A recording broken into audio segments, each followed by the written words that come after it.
우리 한번 옆에 계신 분들께 우리 주님 다시 사셨습니다로 인사를 하시겠습니다.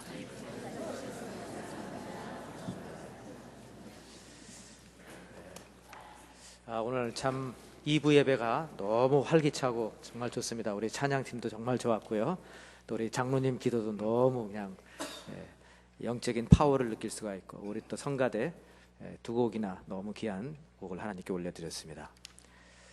자, 오늘은 부활주일, 당연히 부활에 대한 말씀을 나누려고 합니다. 가끔 뉴스에 보면 이색적인 아이템들이 올라옵니다. 지난 3월 초에 제가 읽은 기억이 나는데, 중국 광시성 베이루의 한 마을에 혼자 사는 할머니가 넘어지셔서 머리를 다쳤습니다.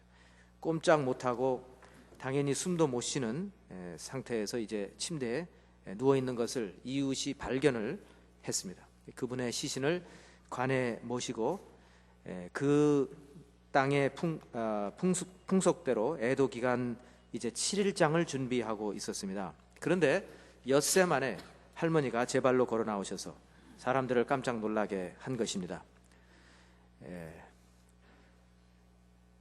그 할머니는 현지 풍속 때문에, 7일장이라는 풍속 때문에 목숨은 다행히 구했지만, 또 그 땅의 풍속은 죽은 자의 유품을 다 태우는 것이기 때문에 빈털터리가 되었다고 합니다. 그 외에도 아마 여러분 그 비슷한 이색적인 뉴스를 가끔 이렇게 접합니다. 어떤 사람이 거의 죽음의 단계까지 갔다가 돌아와서 살았다고 얘기를 하고, 죽었는 줄 알았는데 막 관 뚜껑이 꿈틀꿈틀거리면서 사람이 막 날 살려달라는 얘기도 있고 그랬습니다. 그런데 이런 모든 그 죽음, 거의 죽음까지 가는 그런 단계의 공통점은 뭐냐면 결국은 죽는다는 겁니다. 그렇게 해서 돌아오지만 결국은 죽습니다. 그러나 예수 그리스도의 부활 사건은 완전히 다릅니다. 그분은 분명히 죽었고, 분명히 죽었는데 분명히 살아서 또 새로운 부활의 몸으로 나타나신 것입니다. 그렇기 때문에 예수 그리스도의 부활은 인류의 최대 사건이 되지 않을 수가 없습니다. 최대의 사건이며 또 우리에게 소망과 기쁨을 주는 그러한 사건입니다. 예수님께서 부활하셨기 때문에 사망의 그 권세와 악의 지배를 단순간 역전하시며 승리하신 것을 우리에게 보여주십니다. 그렇기 때문에 이 사실을 아는 우리 모두는 정말 이 지난 40일 동안 사순절 기간을 아주 인내하면서 우리가 지내왔습니다. 40일을 계속 사순절의 그 의미를 되새기며, 사순절이 중요했고, 또 고난주간이 정말 특히 중요했고, 고난주간 중에서도 성금요일 아주 우리에게 중요한 시간이었습니다. 특히 오전 9시부터 오후 3시까지 주님께서 십자가에 못 박혀 돌아가시던 그 순간 아주 중요했습니다. 그리고 오늘 새벽 부활 주일, 예수 그리스도께서 사망에서 부활하신 이 순간 우리에게는 얼마나 중요한지 모릅니다. 문제는 이 예수에 대해서 전혀 모르고 또 관심도 없는 세상 사람들에게는 이 부활이라는 것이 큰 의미가 없다는 것입니다. 그 사람들에게는, 그 많은 믿지 않는 사람들에게는 이번 지금 우리 주말이 그저 하나의 롱 위켄드에 불과한 겁니다. 그래서 이스터라는 것은 예수 그리스도의 죽음과 부활을 말하는 것이 아니고, 그 해피 이스터라고 이렇게 서로 악수를 하며 지내지만 사실은 별 의미가 없는 그러한 시간이 되는 겁니다. 뿐만 아니라 이것을 더 혼동스럽게 만드는 것은 뭐냐면, 이스터가 되면 꼭 등장하는 그 토끼, 그리고 달걀, 이런 것들로 인해서 예수 그리스도의 참 죽음과 그 부활의 의미가 자꾸 안타깝게도 사라져 가는 것입니다. 사실 이 토끼가 어디서 나왔는가? 이 토끼라는 것은 다른 게 아닙니다. 토끼는 뭐 심지어 배란 중에도, 임신 중에도 또 임신을 할 수 있다고 할 정도로 그런 아주 상상을 초월하는 그런 다생의 퍼틸리티의 심볼이 되는 것입니다. 그래서 중세기의 교회에서 사실은 시작이 되었다는 그런 설도 있는데, 어쨌든 뭐 잘못 시작을 한 거죠. 왜 그걸 집어넣어가지고 혼동을 일으키는지 모릅니다. 어쨌든 우리가 살아가고 있는 이 카나다 사회는 점점 더 세속화되어 가면서, 사실 저는 개인적으로 궁금한 게 있습니다. 앞으로 이 이스터 롱 위켄드를 과연 이 세속화되어 가고 있는 이 사회가 가만히 놔둘 것이냐 이겁니다. 예전에는 우리가 뭐 보면 카나다가 대단히 교회 중심이었고 기독교 중심이었습니다. 지금도 온타리오의 조그마한 마을을 지나치면요, 마을 중심에 항상 교회가 서 있는 것을 우리가 볼 수 있습니다. 교회가 하나가 아니라 그 교단에 따라서 2개 내지 3개가 이렇게 다 사이좋게 서 있었습니다. 그런데 지금은 안타깝게도 건물은 서 있는데 과연 그 교회들을 중심으로 해서 얼마나 그 마을이 고장이 활발하게 신앙생활을 하고 있는지는 정말 우리가 생각을 해봐야 될 안타까운 문제인 것입니다. 자, 세속화되어 가고 있는 이 사회에서 종교적인 휴일이라는 것, 이거 참 부담스러운 일입니다. 그래서 이 크리스마스 시즌이 되면 사람들이 더 이상 크리스마스라는 말을 하지 않아요. 메리 크리스마스라는 말, 아주 부담스러운 표현입니다. 어떻게, 여러분 보세요. 카드를 이렇게 여기 저 가게에 가서 카드를 사도 보시면 메리 크리스마스라는 말보다는 시즌스 그리팅스라는 표현을 더 씁니다. 중립적인 표현을 쓰는 거죠. 이렇게 아예 명칭도 바꿔가면서 사람들의 기대치도 바꾸어 버렸습니다. 그래서 그리스도의 탄생이라는 것은 하나의 휴일의 분위기를 조성하는 것에 불과한 것이고, 어느덧 산타클로스 할아버지가 그 무대를 차지하게 된 것을 우리가 다 알고 있습니다. 자, 이스터 롱 위켄드도 이제 얼마 후에는 분명히 탈바꿈을 할 날이 올 것입니다. 왜냐하면 이스터라는 그 원래 주는 메시지는 세속화된 사람들에게 너무나 맞지 않는 메시지이기 때문에 그렇습니다. 믿음 생활을 중요시하지 않는 사람들에게 예수 그리스도의 죽음과 부활을 말한다면 이것은 정말 따분한 이야기가 아닐 수 없습니다. 정부의 입장에서 이제 앞으로 이스터 할러데이를 놓고 고민을 하게 될 겁니다. 다원주의 사회에서 여러 종교들이 어울려서 살아가는 이 카나다 사회에서 이스터라는 종교적인 의미를 희석시키는 것이야말로 이 사회가 가야 될 길이라고 판단을 할 것입니다. 여러분, 그래서 우리 예수 믿는 사람들은 우리가 무엇을 믿는지를 분명히 알아야 됩니다. 우리가 무엇을 믿고 무엇을 중요시하는지, 만일 우리가 이스터마저도 세속화되어 가고 있는 이 사회에 내놓아야 된다고 하면, 그리고 그럴 날이 안타깝게도 지금 다가오고 있다는 것입니다. 그렇게 되면 정말 이 교회의 입지는 점점 줄어들게 되는 것입니다. 아마 분명히 누군가가 이제 말할 날이 올 겁니다. 왜 굿 프라이데이에 쇼핑몰을 닫아야 합니까? 나하고는 상관이 없는 할러데이입니다. 그러면 나는 믿지 않는 사람이고 난 교회를 가지 않습니다. 쇼핑몰 열게 해주십시오. 이런 말이 나올게 될 것입니다. 자, 중요한 것은 우리 예수 믿는 사람들이 예수 그리스도의 부활을 얼마나 귀하게, 얼마나 신중하게 여기고 살아가느냐 이것입니다. 제가 얼마 전에 묵상을 하면서 참 그동안 우리 교회가 너무 이 사순절에 대해서 깊이 생각을 하지 않고 지나가지 않았나, 그런 안타까움을, 마음을 제가 갖게 되었습니다. 얼마나 우리가 참 깊이 생각을 하지 않으면 사순절 기간 동안에도 생각을 하지 않고 결혼식을 가고 결혼식을 하는 사람들이 있어요. 그래서 제가 언젠가 한번 그렇게 말씀을 드린 적이 있습니다. 좀 가능하면 좀 자제해 주십시오. 여러분, 우리 영락교회 교우록 맨 뒤에 보시면, 그 옐로 페이지에 보시면 그 지침 중에 이런 내용이 적혀 있습니다. 사순절 기간 동안에는 결혼식을 피한다. 가능하면 피해달라는 겁니다. 뭐 어쩔 수 없어서 결혼을 해야 된다, 그러면 어쩔 수 없겠지만, 그러나 대부분의 경우는 피할 수 있으면 피해달라는 거예요. 그리고 특히 고난주간 동안에는 결혼식을 하지 맙시다. 하지 못하게 돼 있어요.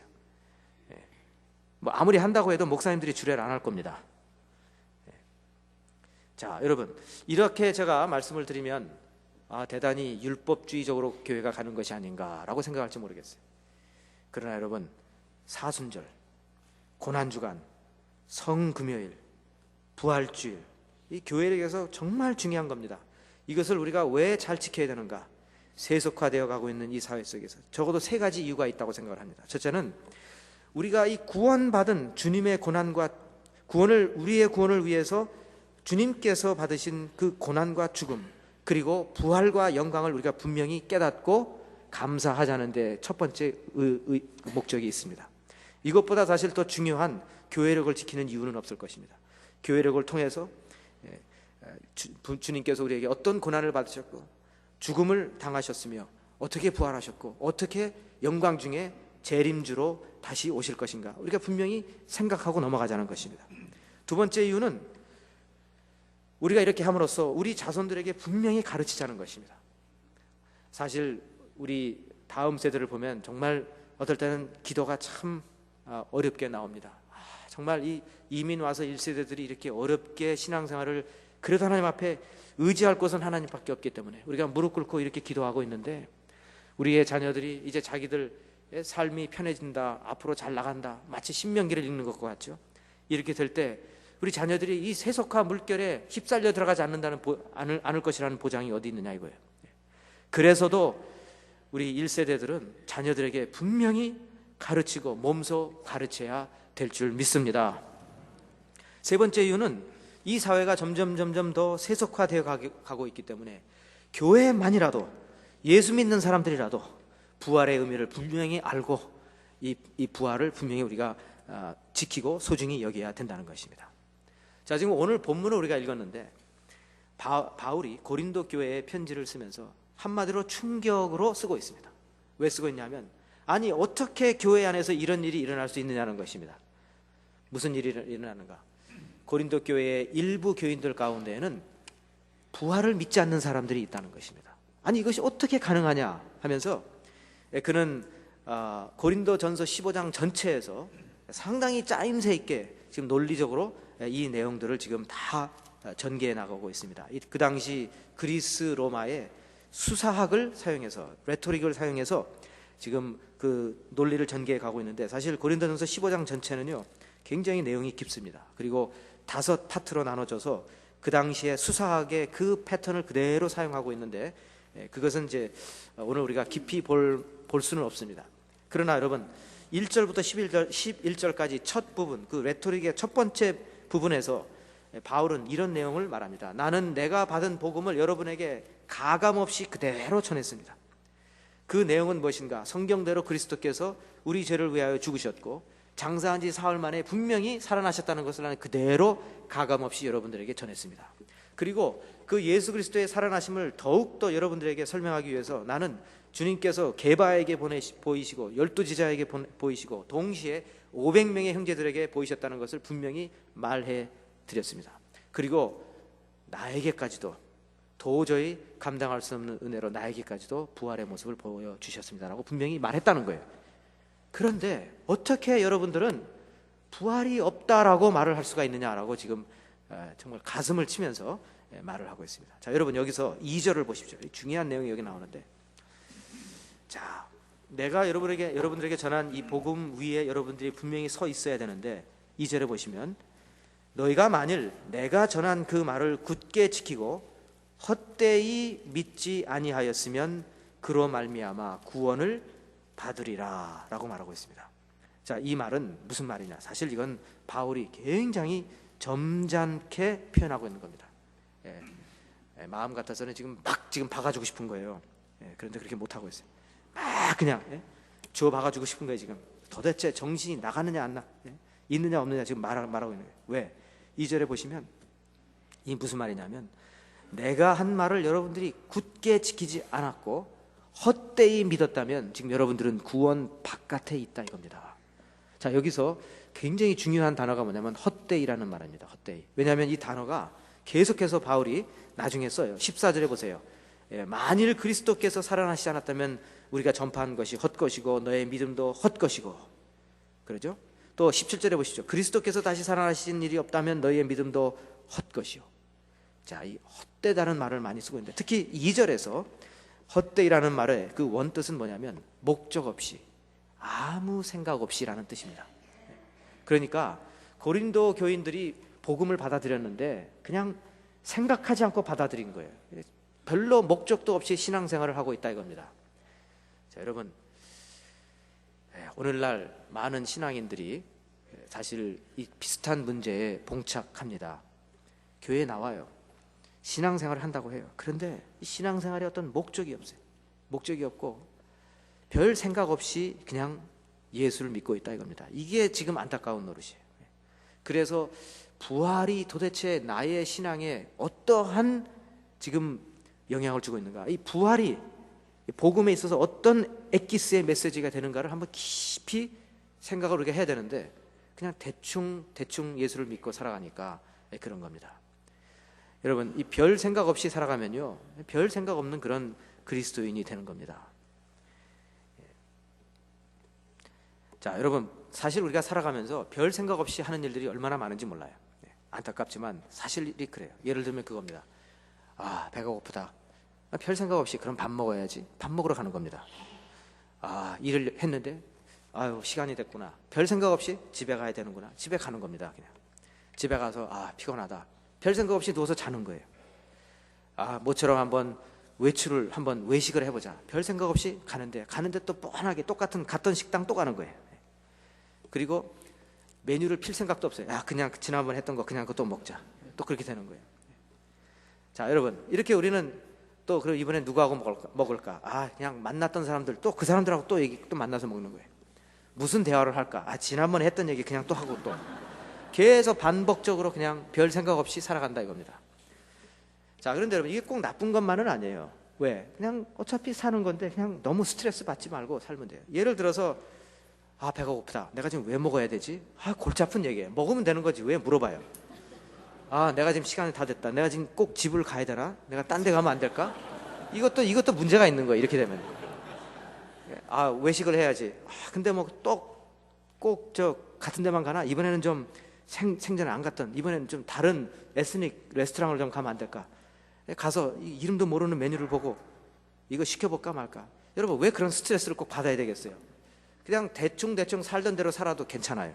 그런데 여러분, 문제는 뭐냐면 신앙생활은 그렇게 하면 안 된다는 겁니다. 신앙생활은 생각 없이 대충 해서는 절대로 안 되는 거예요, 여러분. 왜 그러냐면 신앙생활 할 때 내가 진지하게 질문을 해야만 진지한 대답을 얻을 수가 있는 것입니다. 예를 들어서 예수 그리스도의 부활이 나와 무슨 상관이 있느냐고 진지하게 고민을 해보세요. 아예 식음을 전폐하고 한번 고민을 해보세요. 그러면 하나님께서 하늘문을 여시고 우리에게 진지한 답을 주실 줄 믿습니다. 그래서 그 부활이 나하고 이렇게 연결이 되는구나. 그런데 부활절이라고? 그래, 애들은 가서 교회 가서 계란 타오면 되겠고 나는 가서 불고기 점심 먹고 오면 되겠다. 근데 파킹이 어려울 텐데 오늘은 어떤 작전을 써야 되나? 여러분, 우리가 이 정도 수준으로 가서는 안 되겠습니다. 오늘 부활주일인데 정말 예수님 부활하셨다고 내가 믿긴 믿는데 왜 내 마음에 그렇게 강하게 다가오질 않지? 그 부활이라는 게 도대체 죄사함하고 무슨 연결이 된다는 말이고, 내가 영생을 누린다는 것과 부활과, 예수님의 부활과 내 부활에, 나도 부활의 몸이 있다고? 그럼 어떻게 그 부활의 몸은 어느 정도의 몸이 될까? 내가 20대의 모습일까? 30대의 모습일까? 40대의 모습일까? 여러분, 궁금하게 자꾸 물어봐야 되는 거예요. 그런데 지금 오늘 고린도 교회의 문제는 뭐냐면 예수의 부활을 그냥 흘려버렸어요. 그리고는 어느덧 세상 사람들이 생각하는 그 사후 세계의 세계관으로 그냥 그대로 흘러서 끌려가 버린 겁니다. 그 당시에 고대 그레코 로만 그 그리스 로마의 그 세계관은 사후 세계에 대한 세계관은 무엇이었냐면 사람이 죽으면 끝이라는 거예요. 그걸로. 또 어떤 사람들은 뭐라고 하냐, 사람이 죽으면 그 다음엔 지하 세계로, 언더월드로 가서 희미한 영으로 존재한다. 이 정도로만 믿었다 이겁니다. 그러니까 사람들이 생각할 때 그러므로 그 그리스 로마의 그 세계관을 우리가 그대로 믿는다고 하면 부활은 없다는 거예요. 죽은 사람이 산 모습으로 돌아온다는 건 있을 수 없다라고 그 사람들이 그렇게 믿고, 고린도 교인들이, 믿지 않는 사람들이 아니라 고린도 교인들이 그렇게 믿고 있었다 이겁니다. 바울이 고린도전서 15장에서 세상에 이런 사람들이 어딨냐 이거예요. 내가 전한 복음은 분명히 가감없이 예수께서 우리의 죄를 위해 돌아가셨고 장사한 지 사흘 만에 분명히 부활했다고 내가 분명히 말을 했는데, 너희들은 도대체 어디서 이런 믿음을 갖고 이런 메시지를 듣고 와서 교회에서 그렇게 신앙생활을 하고 있느냐라고 물어보고 있는 거예요 지금. 자, 여러분, 우리가 예수를 믿는데요, 대충 믿고 생각 없이 믿으면 우리도 모르는 사이에 세상 사람들이 생각하는 그런 세계관을 갖고 우리가 살아가게 되는 것입니다. 자, 그래서 오늘 본문 12절부터 19절에서 바울은 막 반박을 하고 있는 거예요. 지금 반박을 하고 있습니다. 생각을 해보라는 거예요. 만일 이렇다면 어떻게 되겠느냐. 계속해서 그 내용이 만일 이렇다면, 만일 그리스도께서 부활하지 않았다면 어떻게 되겠느냐, 어떻게 되겠느냐, 어떻게 되느냐, 여러 번 이렇게 지금 묻고 있습니다. 13절에 보시면 죽은 자 자체의 부활이 없다면 그럼 그리스도도 부활하지 않았다는 얘기냐 이거예요. 또 14절에 그러면 부활이 없었다면 그럼 우리가 거짓 증언했다는 얘기냐. 우리가 거짓 증언했다면 너희들의 믿음이 헛된 게 아니냐 이렇게 물어보고 있습니다. 또 17절에 보시면 그리스도께서 부활하지 않았더라면 그럼 지금 너희는 너희의 죄에 대해서 영원히 해결 못 받고 있는 게 아니냐 이거예요. 여전히 죄 가운데 있는 게 아니냐. 그렇다면 결론적으로 19절에 보십시오. 18절과 19절에 18절에 이 복음의 메시지를 듣고 그리스도 예수 안에서 안식을 누리며 지금 땅에 묻혀져서 이제 마지막 날 예수께서 오실 때에 그 몸이 일어나기를 기다리고 있는 소위 말하는 잠자는 자들은 망했다 이거예요. 뿐만 아니라 이제 이 반박의 클라이맥스가 19절에서 나오는데 만일 그리스도 안에서 우리가 바라는 것이 다만 이 세상의 삶뿐이면 모든 사람 가운데 우리가 더욱 불쌍한 자다.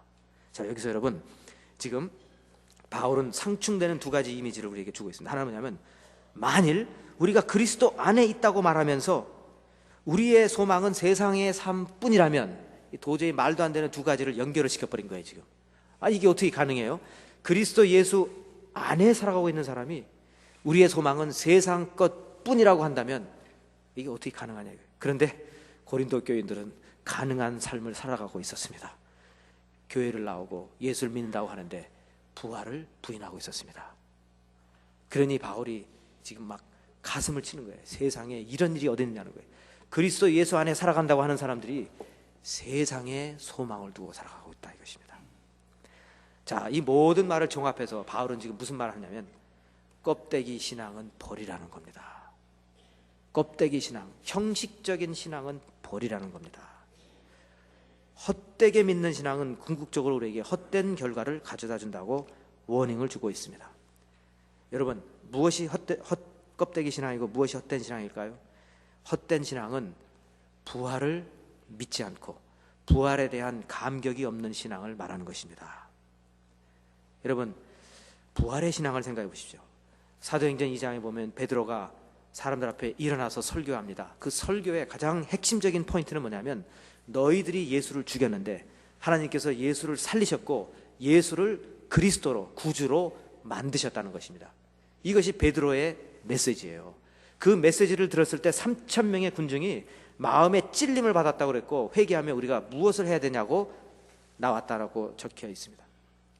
자, 베드로의 그 마음을 가슴을 찌르는 핵심적인 설교의 포인트는 뭐였냐면 너희들이 죽인 예수를 하나님은 살리셨다는 것이고 하나님은 살리셨을 뿐만 아니라 이 예수를 그리스도로 만드셨다는 거예요. 그리스도란 건 뭐냐? 모든 만주의 주로 만드셨다는 것입니다. 사망의 권세까지도 물리치시는 주로 만드셨다는 것입니다. 그러므로 여러분, 부활이 중심이 되지 않는 신앙은 껍데기 신앙이 될 수밖에 없는 것입니다. 우리에게는 부활이 너무나도 중요합니다. 여러분, 그렇다면 이제 우리 안에 껍데기 신앙이 있다면 껍데기 신앙을 버리시기 바랍니다. 자, 껍데기 신앙 몇 가지를 한번 소개해 보겠습니다. 어떤 신앙이 껍데기 신앙인가? 껍데기만 있고 본질이 없는 신앙입니다. 자, 세 가지를 제가 말씀드릴게요. 첫 번째는 사후 세계에 대한 관심이 없는 신앙입니다. 즉 다시 말해서 우리의 참 소망 되시고 다시 오실 예수 그리스도에 대한 재림주에 대한 소망이 없는 것은 껍데기 신앙인 것입니다. 이거 말도 안 되는 거예요. 말도 안 되는 겁니다. 자, 여러분, 장례식에 가서 예수를 평생 믿었던 사람들이 천국의 소망으로 위로를 받고 믿음으로 굳건히 서 있어야 되는데 그 사람 마지막으로 본다고 그것도 살 만큼 산 사람 앞에서 대성통곡을 하고 있습니다. 여러분, 이것은 천국의 소망을 모르는 사람들이에요. 너무나 안타까워요. 저는 그럴 때. 아니, 젊은 사람이 갑자기 교통사고로 죽었다. 이건 대성통곡을 해도 남죠. 너무나 아깝고 억울하고 참. 그러나 80, 90 살 만큼 사셨는데 그 앞에서 대성통곡을 하고 있다. 또 평생 예수를 믿은 분이고 이해가 안 되는 얘기예요. 이해가. 그건 무슨 말이냐? 부활에 대한 소망을 정말 알고 있느냐 없느냐 이거예요. 두 번째, 껍데기 신앙은 무슨 신앙이냐면요, 이 세상을 살아가면서 내가 부귀영화를 지금 다 누려야 된다고 생각하는 그런 신앙인 거예요. 왜? 죽으면 모르니까. 지금 내가 먹을 거 다 먹어야 되고 입어야 될 거 다 입어야 되고 누려야 될 거 다 누려야 된다고 생각을 하는 사람들이 있어요. 지금 내가 살아가고 있는 이 생에서 한판 승부를 걸어야 된다고 생각을 하는 사람들이 있습니다. 그러면서 말은 주의 나라와 그 영광을 위해서지만 주의 나라보다는 내가 지금 어떻게 살아야 되느냐가 더 중요한 사람들이 많아요. 여러분, 이런 신앙은 껍데기 신앙입니다.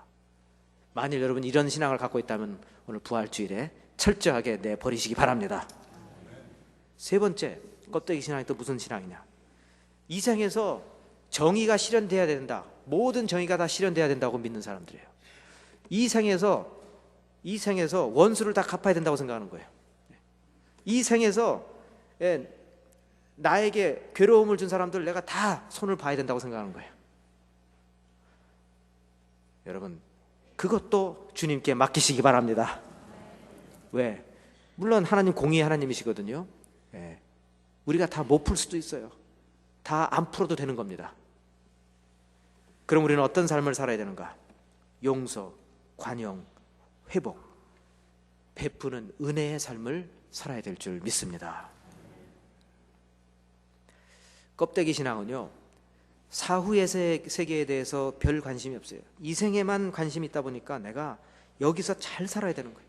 오래 살아야 되고, 물론 다 중요하겠지만 그것보다 더 중요한 것은 우리는 하나님의 나라와 그 의를 위해서 살아야 될 줄 믿습니다. 짧게 살아도 하나님의 의를 위해서, 길게 살아도 하나님의 의를 위해서 살아야 되는 것입니다. 사랑하는 성도 여러분, 오늘 우리는 부활을 진정으로 믿고 있는지 우리 자신에게 한번 질문을 하기를 원합니다. 여러분은 부활을 정말로 믿습니까? 네. 그러면 우리는 믿는 대로 살아야 될 줄 믿습니다. 부활하신 주님의 평강이 성도님 가정에 충만히 임하시기를 주님의 이름으로 축원합니다. 기도하겠습니다. 거룩하신 하나님, 세상 사람들은 예수를 십자가에 못 박았지만 하나님께서 우리 주님을 살리시고 또 사망의 권세를 물리치게 하셔서 구세주로 삼으셨음을 우리가 다시 한번 믿고 또 마음에 의지합니다. 주님, 부활하신 그 주님을 온전히 마음에 믿고 의지하며 살아가는 부활의 신앙을 갖게 하여 주시옵소서. 껍데기 신앙을 버리게 하시고 오직 주님 기뻐하시는 우리의 삶이 되게 하여 주시옵소서. 예수 그리스도의 귀하신 이름으로 기도하옵나이다.